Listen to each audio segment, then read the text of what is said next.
Hello, everybody, and welcome to the new Order of Týr Podcast, new part 18,326.0 E to the 300 part.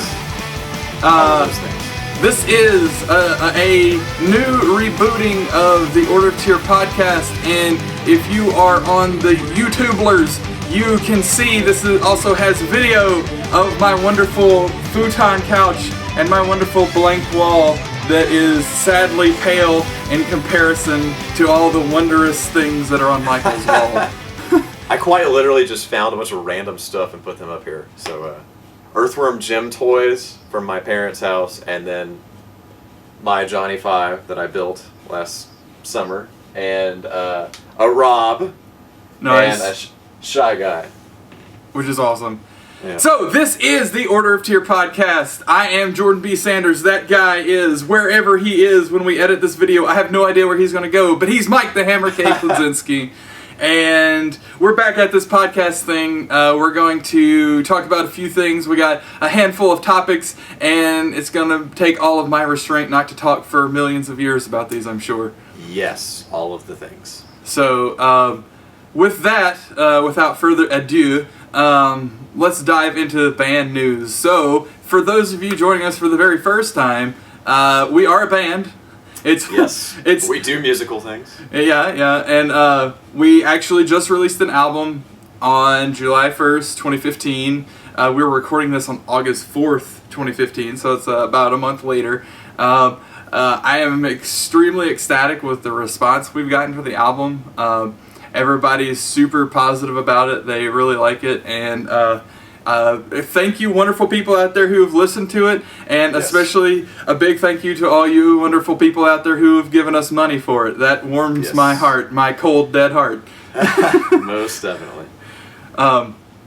So a short description, because I know we've done this a billion times and you guys are probably tired of hearing it. We're a band that takes sort of like melodies and themes from video game music. We spin it with power metal, metalcore, electronic, chiptune, all the good things, all those kinds of sounds. We add original vocals, original lyrics, and that's what we do. We're Order of Týr. So that being us, the first topic, germane to that point now even, is band news. So we have lots of band news. Michael, do you want to start? Tons of band news. Oh my goodness. Where do we even start with that? I have no idea. Just pick a place.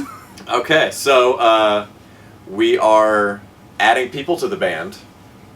Yes, that's the thing. That's a huge thing. So before now, we only had 3 members. There was Michael, myself, and then our singer, Donna. And that was it. And if you've seen any of our videos, and if you haven't, click below and look at other videos of ours. When we play live, there's only 3 of us, so we have a backing track with bass and, key parts. A backing track with all of the millions of instruments that we have on our albums. On the minus 2, minus 3, minus the vocals, minus guitar, minus drums. Yes. So that's 999,997. Yeah. So we are trying to correct that situation, and the problem that we've had as far as adding people goes is, as with anything, when you have a core group of people, you don't want to add a bunch of D-bags into the mix and just screw everything up. So we plucked people long and hard.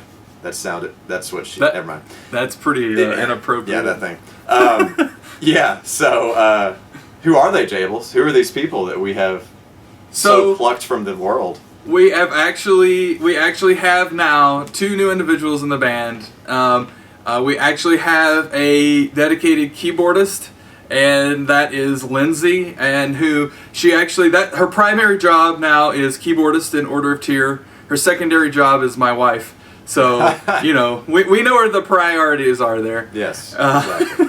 So she's a wonderful piano player and really digs what we're doing, and so she's excited about playing some keyboards for us. Yes, the other person is a bassist. Finally, we'll have a bassist. So all you people out there on YouTube who've been asking, where's the bass guitar? Here comes the bass guitar. So, and this guy's name is Todd, and that is Donna's better half, as it were, at the moment. And we're super, super stoked for these people to join us. Yes. Because, one, first and foremost, they're excellent people. We know they're excellent people. They have the stamp of excellent people approval. And secondarily, we also know that they're great musicians. Todd, he's a songwriter, been playing music, singing, recording like forever, just as long as any of us. And it's super exciting to have like basically lifetime musicians at all spots in our band. So that's super, super got me stoked. If you can't most tell. Definitely. Yeah, there are so many parts in our songs when we're playing them live when it's like featuring the keyboards or featuring the bass, and we all are just looking at the speaker. Yeah, exactly. So that's ultra exciting. Pretty sweet, huge news there. So we started with the hugest news. We've got other pieces of news, but I wonder if maybe we should just save it since that's a pretty big juicy nugget. Maybe, yeah, that is a large nugget of juice that we have just laid down. Approximate world-filling juices. Okay. Yes. So, all right. That's topic 1 checked off. I have my list on my screen up here, so I'm going to virtually check that off. All right. So the next thing that we want to talk about, and it's important to note that we were planning on having this podcast, about 2 weeks ago now, something like that. Yep.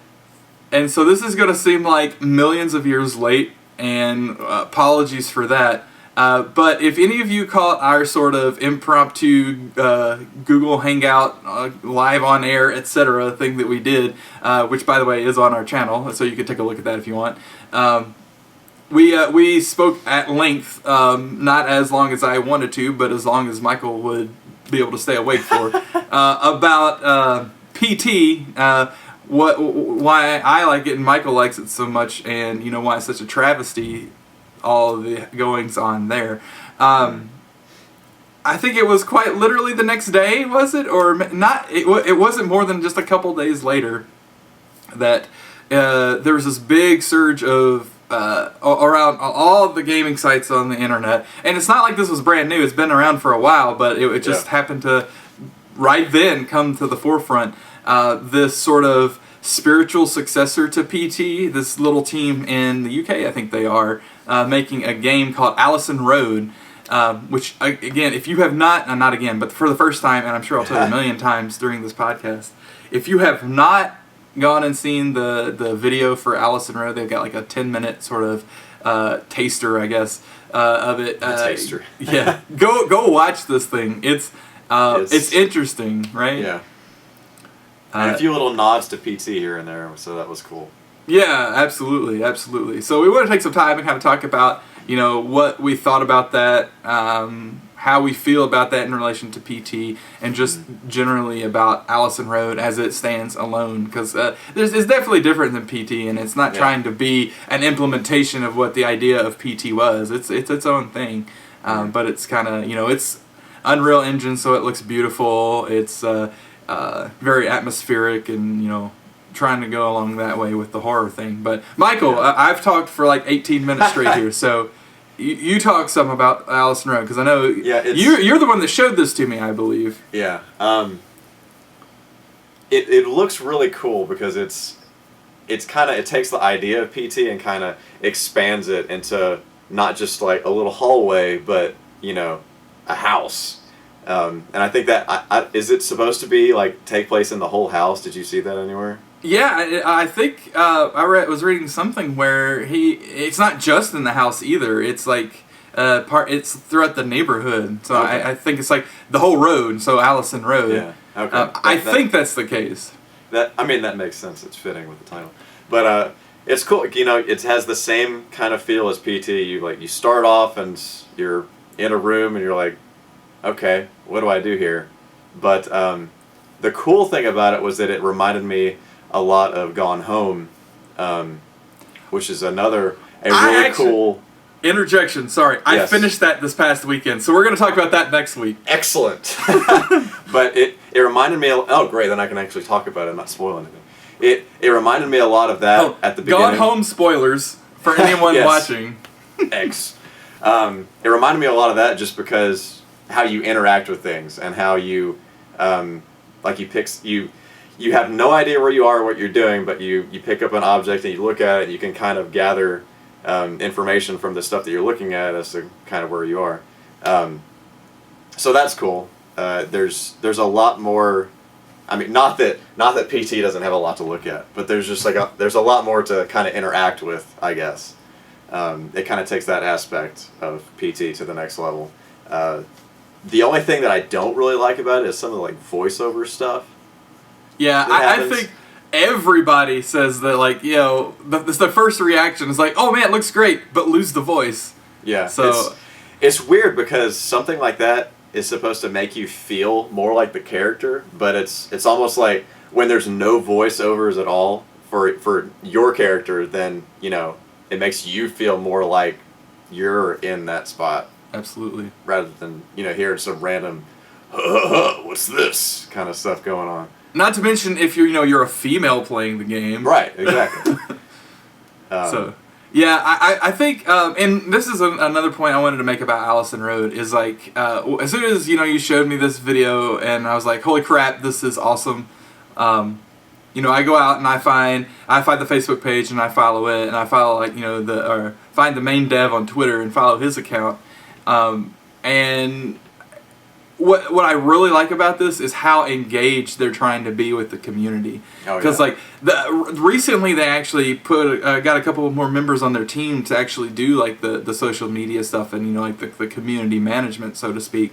Mm-hmm. But even before that, the lead dev himself was doing it, and I mean he was tweeting every half hour doing it, and was responding to everybody. It was super nice. It was, extremely responsive, and was anytime that I would say something about the game, I would at him and he would favorite it. So I thought it was really cool how active he was there. And then he made this video talking about how much they appreciate the response from the community, how much they want to live up to the expectations that the community is going to have for the game.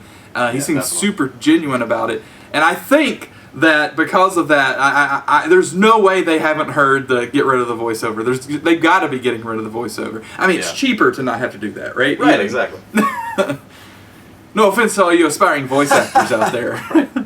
There's a time and a place, but I feel like this kind of sub-genre of horror game, this new thing that's starting here with PT and all that, it's just... Yeah, it's exactly like you said. It breaks the immersion immediately. It's I was creeped out in the first 30 seconds of that, and there wasn't anything going on, and I became instantly less creeped out when I heard dude's voice. Yeah, it reminds me of how if you're playing some kind of first Halo or something, and you walk into a room and it's just the walls are lined with ammo. It's oh snap! I'm in a video game, guys. It's about to go down. It's that same thing where it's okay, I'm playing a video game. Thanks for that. Yeah, But I don't want. We shouldn't harp on that because this game.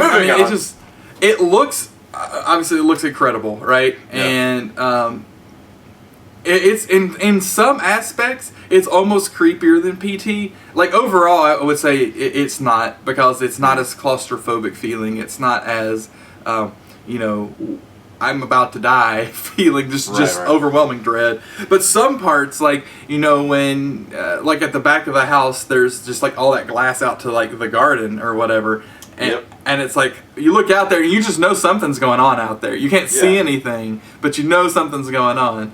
And that definitely gave me the same feeling as PT, where you're looking at something and it's I don't know what's going to happen here, and it gives you that feeling of uncertainty. And I think that's what's so special about PT, is you just feel that way the whole time.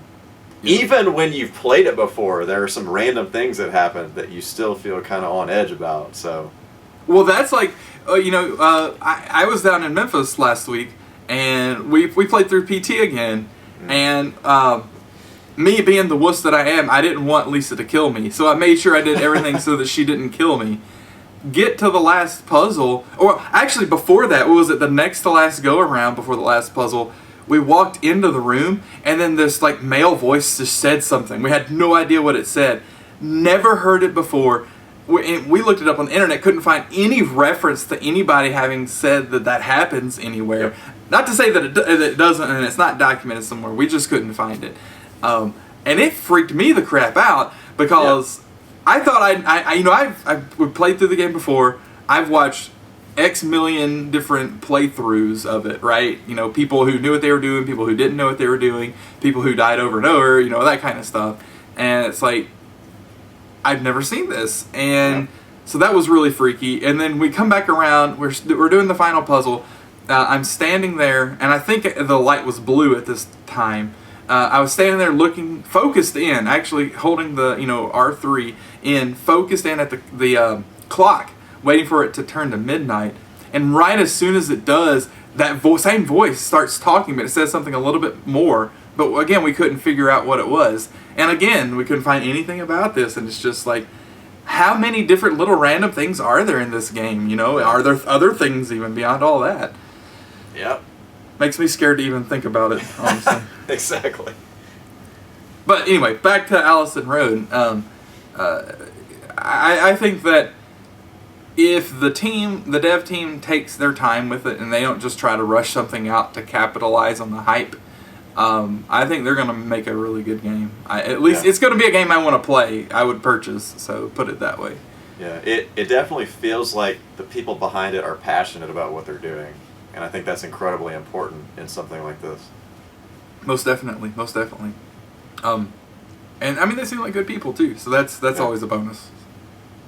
So Allison Road, and if you haven't seen it or heard about it by now, which I don't know how you haven't, if you're following any kind of video game news.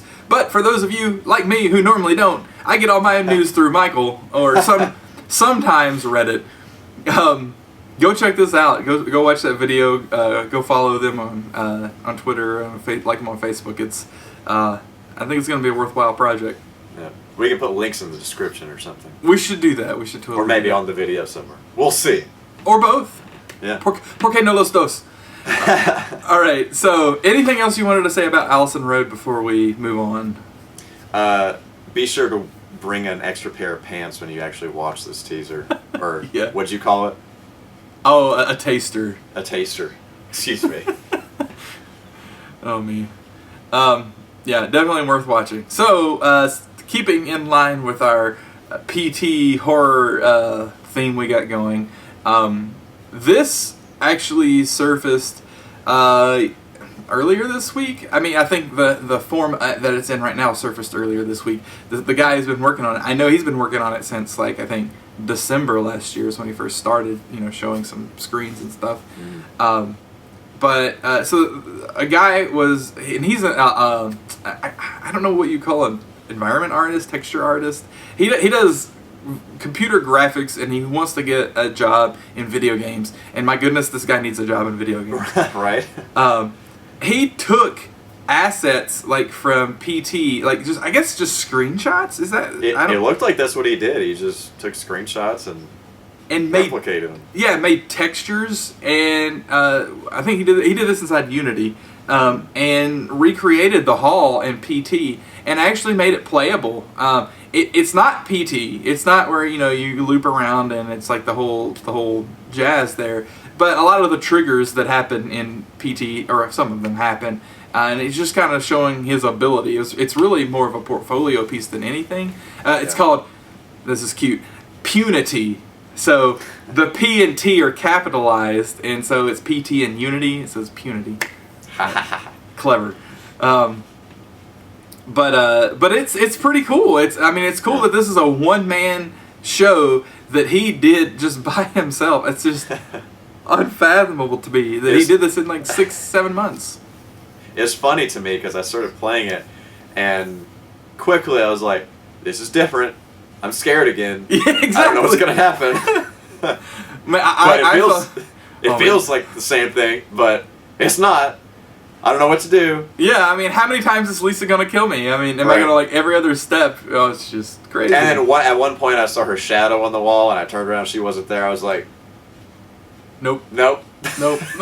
Nope.avi. Yep.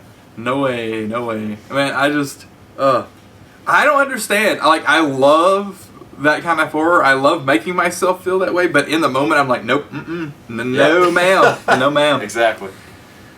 But yeah, check that out. He put up links to download it for free on like every platform. Well, every computer platform. So, you know, Windows 64-bit, 32-bit, Linux, OS 10. Sorry, Amiga people.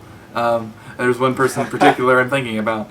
It's not available on Amiga, although you can probably get it to run one way or another. Anyway, I digress. Check that out. It's free to download. It's not a lot of time that you can really put into it, but it's more like an art piece. You get it, you play it to appreciate the effort that this guy went through and the skill that he has. And again, I reiterate, if anybody out there can hire this dude to give him a full-time job doing this kind of stuff, you need to, because most definitely knows what he's doing. All right, so final topic, Michael. Yes. Final topic. This is this is you. So my wife and I got a late wedding gift, which was just one of those Visa gift cards, and we decided that we were just going to go to the mall and split it and buy something for ourselves. And so I thought, what am I gonna buy? And so went into GameStop, which is something that I pretty much never do. Yeah, I was actually surprised you just said that. Yeah, it's like, I don't know what to get. I'm just going to go into GameStop and look. And so I walk in there and looked at a bunch of stuff, and they had Mortal Kombat X on sale. It was like $20 off. I was like, wow. Why not? I've been wanting to play it, so picked it up, and been playing Mortal Kombat X. Which, surprisingly, like when I picked it up and bought it, I was like, fighting game, that's great, that's cool. But surprisingly, like, the single player is really awesome in that. Just the way that the story is told, how it's basically like a movie with quick time events randomly, and then fights. Yeah. And it's a cool way to kind of get exposed to a bunch of different characters. But yeah, so we played Mortal Kombat X, and you annihilated me because you're the Mortal Kombat player and I am not. I wouldn't call myself a Mortal Kombat player, but I've probably played more than you, put it that way. Yes, I will give you that. So what did you think of it? I think it's great. So I have Mortal Kombat, i.e. Mortal Kombat 9, on PS3, and I bought it because it was like $10 at the time, and I am definitely a patient gamer, as it were, but shout out to our patient gamers. But yeah, I really like it. Mortal Kombat 9 was kind of like that too with its single player mode, but I'm sure that like the new one is like completely amped up like a million times, because that's just how NetherRealm rolls. But yeah, I really liked it. The characters are, it's got all the characters that I love. I wasn't missing anybody. The new ones, I don't even know if I played with any of the new characters. Probably because I would have been annihilated had I played with a newer character. But the one thing that did irk me a little bit is how they changed the way you do some of the special moves for some of the old characters. I don't know why they did that. Maybe just to give, like, day one, give some people a fighting chance. I mean, it's like, if someone's good at Mortal Kombat, they will learn those moves very quickly and pick up on it, and they are off. It's not like that's going to really do anything. I don't know, maybe to keep it fresh or something. I guess so. I mean, maybe it makes more sense. I mean, maybe they're like easier to do with a stick or something. I don't know. I'm not that hardcore to be able to actually discern any of that kind of stuff. But I like the game. If I had the money to drop, I'd probably already have it and be playing it. But actually, I wouldn't, because I have so many other games I need to be playing. But I love Mortal Kombat. Well, the one thing is like the fatalities in this one are just like some next level crap, dude. This game is so funny to me because it's like, it's so realistic that it's not realistic at all. Yeah. Like with the the special moves or whatever, where it does the X-ray thing like it did in the last game, Yeah. and you see like bones crushing and all that kind of stuff. Organs flying out. Yeah, all that stuff, and then they get back up and they're ready to go again. So, yeah, I think it's definitely at the point of not taking itself seriously, and I think that's perfect, right? Yeah. Because they were kind of at a crossroads, I think, before the last game, right?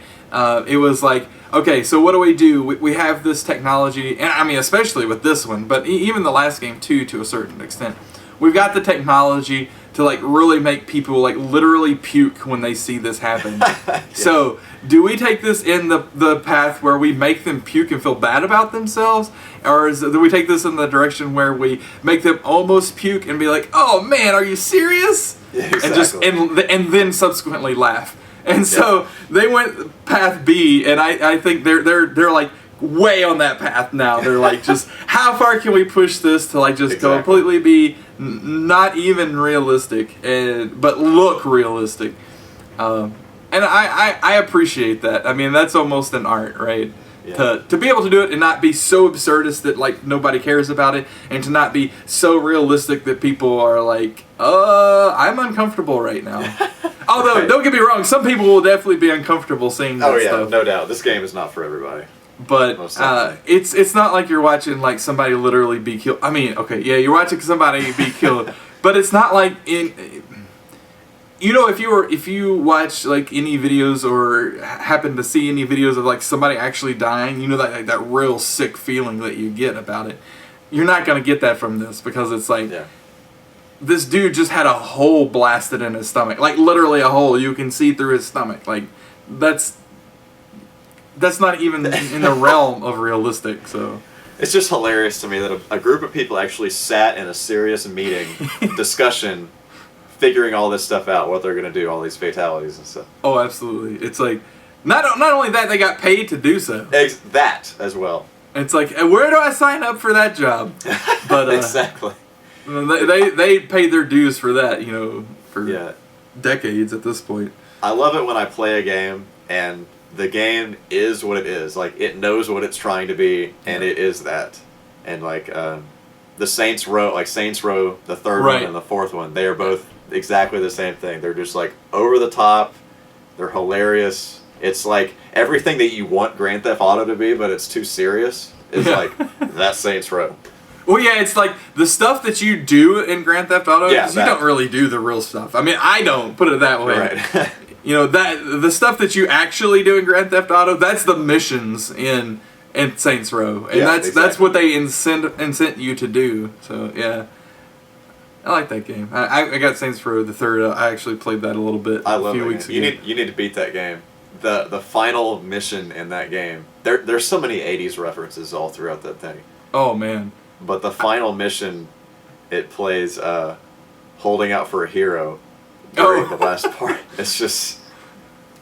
Yeah, I have to do that. The problem with that game is I get into it, and like everything about it's just like 9.9999, and I'm like, yeah, I'll do that, yeah, I'll do that, yeah, I'll do that. Versus like Grand Theft Auto, you don't want to do half the stuff that's going on. It's more like, no, I'm just gonna steal this car and drive around real fast, drive off into the water, Man, that blew my mind when Grand Theft Auto 3 came out, and doing that for the first time. It was just like, I cannot tell you how many hours I did nothing in that game.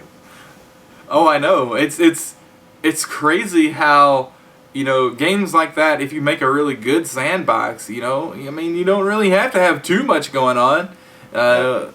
What I would really like to see, and this is getting extremely tangential to the topic of fighting games, but what I would really like to see is a sandbox game like that, open world, whatever you want to call it, where there were no guns, where there is no fighting.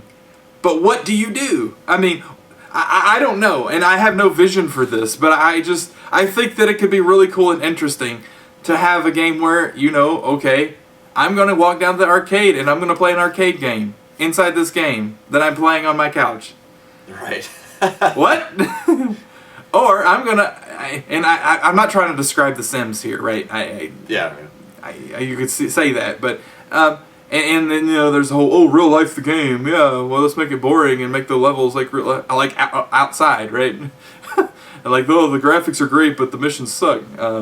Not like that, but I mean, something where you can affect the world by something that you do inside the game. But it's not just one thing, right? You can choose a bunch of different paths for how you affect the world. And it would be really cool if there was something like that where it was like, not only, open world, sandbox, whatever, but it was MMO, where everybody could affect the world. But not through violence. Don't get me wrong. I like violent games just as much as the next guy or girl. But I think there's a whole heap of unexplored space in game design for, Extra Credits calls it non-combat gaming. Which I don't think that it necessarily has to be non-combat per se, but you don't have to kill people, right? You don't have to shoot people. You don't have to beat people up. You can have combat that's not physical combat. You know, like football, right? That's physical, but it's not like, I'm going to really beat you up. Anyway, I don't know. Yeah, just my rantings. I hate it when games make me do something like violent. Just do it. Like that's part of the linear aspect of the game. Oh, right. Like especially a sandbox game like that. Yeah. I was gonna say I have some counter examples for that where it actually adds to the game. Yeah. There's a time and a place, but the thing that comes to mind for me is Watch Dogs, which I was really, really, really looking forward to, but it turned out to be an insanely mediocre game with like this hacking thing that was kind of cool sometimes, but other times it just felt like this thing was just added on and it was just another sandbox game. But like at the very beginning of that game, you're there holding a gun to some guy's head and the only way to get past it is just pull the trigger. And it's like, what? Okay. At that point, why do you even let me do that? Because you're not giving me any agency. It's if I don't have a choice to make, then it's unimportant that I pulled that trigger. Exactly. It's like the whole idea of the sandbox game is for that kind of stuff to not really be there, but it's like... Right. Because video games, guys. Right, video games. And don't get me started on, binary morality systems. Yeah. Right. Anyway, although there was one game that had a binary morality... Well, I'm not talking about BioShock, but another game that had a binary morality system that I thought was actually kind of cool. And that's Catherine. Oh, man. Oh, that game is so good. Oh, I want to go back and play that again. I need to buy it, dude. Because I borrowed it from you when I played it, but like that game's worth owning. Yeah. You should get the special edition that comes in the pizza box and comes with the boxers and stuff. Because goodness knows I need that, right? Right. So you can put it on the wall behind you. That's right. Or just like wear them on my head or on the podcast. Or that. I'm fine with that. I got no problem with that. Awesome. All right, fighting games. But, anything else you wanted to say about that? What are your favorite fighting games? What's your favorite fighting game? Oh, man. Don't even. I don't even know. That's kind of what I wanted to talk about. So, it depends on what you mean by favorite. Do you mean, like, favorite, like, it's just a great game? Favorite in that the fighting mechanics are really good? Favorite as in, I have a lot of nostalgia for this game, so that's my favorite? I mean, it's different answers depending on what context they're talking about. If you could have a handful of 2 or 3 fighting games, something like that, what would they be? Oh, man. Alright, so... if I can ignore, like, bad controls, probably one of the Virtua Fighter games. And I don't want to say 3 because, like, that's too... I almost wanted to say the first... Probably Virtua Fighter 2 would be one of them. That's one of the nostalgia ones, though, right? Because it was holy crap. Well, like, the first Virtua Fighter, because it was like, man, this is awesome. 3D. Oh, man. Dude. And like it was the first game I ever played with like Ring Out and all that, and it was like, yeah. When I got my Saturn, it came with the original Virtua Fighter. I was playing it, and I was like, I'm in the arcade. I'm at home. This is unbelievable. Exactly. So there's that. that's my 3D fighting game choice. Well, that or Soul Calibur. I don't. That's hard. Probably Virtua Fighter. So that's the 3D one. Soul Calibur's a close second. And you're gonna hear my decisions on this, and by you I mean you and everyone who's listening, and say, wow, you have like no concept of all the fighting games that are out there, and I'll readily admit that's true. But most of these are influenced by just what I played and what I had when I was younger, and like nostalgia. So Street Fighter 2 Turbo, I mean, okay, that's like one of the that's like the first fighting game I ever played. Yep. Was it? Probably. Yeah, I think it was the first fighting I ever played. Well, Street Fighter 2. I played Street Fighter 2 in arcades, but Street Fighter 2 Turbo is the one that I played just like a million hours. No real reason why that one, because I don't feel like it's a really good game mechanically. I mean, especially compared to a lot of fighting games today. But at the time, it was definitely a cool game. Like it was one where you felt like you could have some strategy about it versus a lot of other fighting games. Like are really button mashers. Like I think about what's that one? The one that's on like the Neo Geo arcade. Samurai Showdown. That one to me is more of a button masher, and maybe that's just because like I didn't realize know any of the actual combos or moves or anything. But I really felt like I always felt like Samurai Showdown 2 were like real button mashers versus like Street Fighter 2 was more of a, if you learn the moves and you learn like the timing and like the characters' movements and stuff, you could really get good at it and be good at it as a fighting game. So. Again, that one's probably way informed by nostalgia, but everybody's like, oh, it's so cliche. But as far as like my favorite fighting game, as in the mechanics were great, it's a really fun game. It gets me hyped up every time I think about it or play it. Marvel vs. Capcom 2, right? I mean, that's like on everybody's list. Like, oh, it's the greatest fighting game of all time. Well, I would agree. I mean, I haven't played tons of fighting games, but that definitely. I mean, just the fact that you could, you get hooked because you could play as freaking Wolverine, right? Right. Or you could play as like Cyclops or Gambit, and all these characters. You're like, man. I love these characters in comics, or I love these characters in other video games, but I've never played them in a fighting game before. And it's cool because, some of them have like sort of archetypal fighter styles, but some of them have just like wild stuff that's completely different. Hello, floating cat. So it's cliche, but I really like Marvel vs. Capcom 2. Now that said, I suck at the game, so take that for what it's worth. That's about all I could think. I mean, Tekken, I played a lot of Tekken back in the day, but I mean, I don't think it's an awesome game. It's kind of slow and boring to me. Honestly, I was a Saturn guy. I was not really a PlayStation guy, which sucks because I missed out on so many great PlayStation games, and I'm trying to reclaim that territory now, but I missed out on so many good PlayStation, like Tekken. I never really played Tekken. I played it in the arcade some, but that's about it. Or when I was like waiting to go in a movie or something, play a match of Tekken.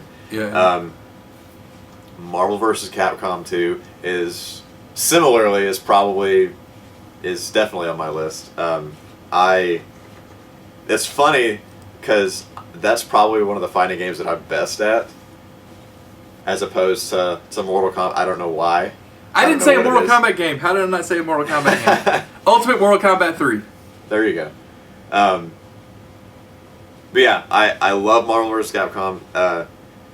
Fighting games are interesting to me because I'm not really necessarily that good at them, but there's just something about that that adrenaline rush that you get when you're playing them. And no other game gives you that adrenaline rush. Like maybe like Quake 3 Arena or something like that.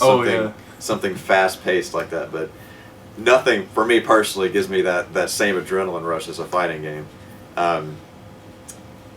What's on my list, Jables? Man, I don't know. I probably... Man, you made a mistake talking about Quake 3 Arena. We need to talk about that sometime. We need to play that sometime. We should stream that, dude. I agree with this statement. I love that game. Oh, man. That's on the list of things to do. Yes. Internet Put it holds on the accountable. list. Yes. I'm going to look at my collection over here and see. Virtua Fighter is definitely one of my favorite games, or favorite fighting games, just for nostalgia reasons. I like Fighter's Mega Mix on Saturn. Oh, yeah. It's it has a bunch of the Virtua Fighter characters in it, as well as like Fighting Vipers characters and just a bunch of random Sega fighters, but it feels like Virtua Fighter 2, basically. Nice. Definitely Marvel vs. Capcom 2. I played Mortal Kombat 3 a lot, or a decent amount, but I probably honestly played the first Mortal Kombat the most out of all of them. Oh, yeah. As like bare bones as it is, or whatever. So that's probably going to be on my list, just for nostalgia reasons. And oh, yeah, totally. yeah, but definitely the Genesis version, because I don't like punching people and having sand shoot out of their faces. Or whatever. Oh, man. Oh, jeez. Man, I want a Mortal Kombat arcade machine, like the original. Oh, dude. Tell me about it. I got space for it, like, right over there, too. Oh, man. I gotta make this happen. You should get that. I totally You should get that before I come visit you in a few weeks. Yeah, let me just put that on the list to do. Right.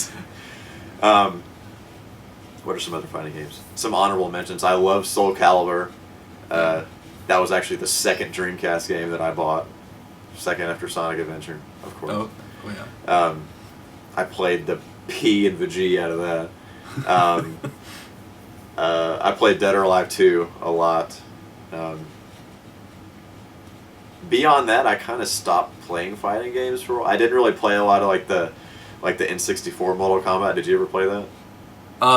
Was that Gold? Yeah. I rented it, I think. Wait, which one though? I think 4 came out on N64 as well, right? I remember there was like that Sub-Zero game. That wasn't that like some kind of adventure game or something? That's called Mythologies, I think. But there's also Mortal Kombat Gold, which is like Ultimate Mortal Kombat 3, but there's like some more characters that aren't in Ultimate Mortal Kombat 3, and I think there's some more stages that aren't in it. And there's like some more modes that aren't in it. Okay. I think that came out on PlayStation as well. But yeah, like the Mythologies, and I remember, wasn't there like a 3D looking one? That's 4. That's Mortal Kombat 4. It's 3D. Yeah. Okay. It looked like Virtua Fighter, but Mortal Kombat or something. Yeah, pretty much. I never played it. And like, I just recently watched the endings to that game. You should look this up, Mortal Kombat 4 endings. And it's like the most ridiculous crap ever, dude. It's like horrible acting, horrible animation. I mean, no offense, but horrible animation. It's like, oh, it's just hilarious. I've heard not great things about that game. When I first saw it, I didn't even know they were making it. I happened to go to... what is it called? The other miniature golf place in Memphis that closed. Bogies? Was that what it was called? Oh, yeah, yeah. Yeah, so I went there. It was the first time I'd ever been there. I don't even know where we were going. Oh, I was going with my dad. Like his company was having something going on there. But I walked in, and right at the front they had Mortal Kombat 4 arcade machine. I'm like, what the crap?